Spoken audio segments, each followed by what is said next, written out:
और हमारे डायरेक्टर साहब को, जो इस स्कूल में वार्षिक उत्सव मनाया जा रहा है, उसकी बहुत बहुत बधाई देती हूँ, बहुत बहुत शुभकामनाएं देती हूँ और इनका आभार भी व्यक्त करती हूँ कि आज इन्होंने मुझे इतने छोटे छोटे बच्चों से, इतने प्यारे प्यारे बच्चों से मिलने का मौका दिया। और मैं उन बच्चों को भी बहुत बहुत बधाई देती हूँ, शुभकामनाएं देती हूँ, जिन्होंने पूरे साल मेहनत करके अपने क्लास में फर्स्ट पोजीशन, सेकंड पोजीशन और थर्ड पोजीशन ली।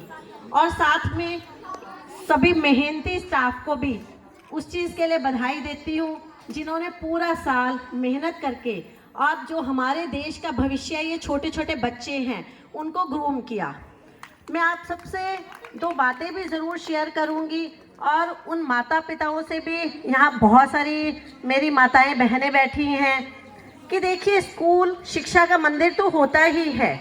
यहाँ से पढ़ के बच्चे कोई डॉक्टर बनता है, कोई इंजीनियर बनता है, कोई वकील बनता है, कोई बड़ा प्रशासनिक अधिकारी बनता है। तो इसमें जितना महत्वपूर्ण रोल स्कूल के अध्यापकों का होता है, उतना ही इसमें महत्वपूर्ण रोल माता पिता का भी होता है। स्कूल में जिस तरह से अगर अध्यापकगण बच्चों को अच्छे संस्कार देते हैं, लेकिन घर जाने के बाद हर माता की भी एक जिम्मेदारी होती है कि वो अपने बच्चों को संस्कार दे। जैसे कि आजकल समय है, बेटे बेटियों में वैसे तो मैं ये मानती हूँ कि बहुत अंतर नहीं रहा है, क्योंकि अभी लोगों को समझ आ गई है कि बेटियाँ हमारे घरों की नहीं, सिर्फ दो घरों की, मतलब अकेले घर की धुरी नहीं होती, दो घरों की धुरी होती हैं। और बेटियां हमारा नाम तो रोशन करती ही करती हैं, लेकिन कहीं ना कहीं अगर आप देखेंगे पढ़ाई के मामले में भी बेटियां बहुत आगे होती हैं।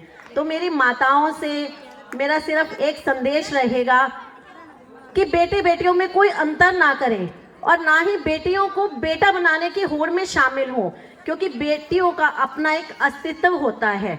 जिस तरह से हम अपनी बेटियों को संस्कार देते हैं कि आपको बाहर जाके किस तरह से रहना है, समाज में किस तरह से रहना है, तो एक माता की एक जिम्मेदारी ये भी होती है कि वो अपने बेटों को भी अच्छे संस्कार दें, कि वो जो महिलाओं का और लड़कियों का सम्मान सीखे, तो उससे हमारे समाज में बहुत सारे अपराध भी कम हो जाएंगे।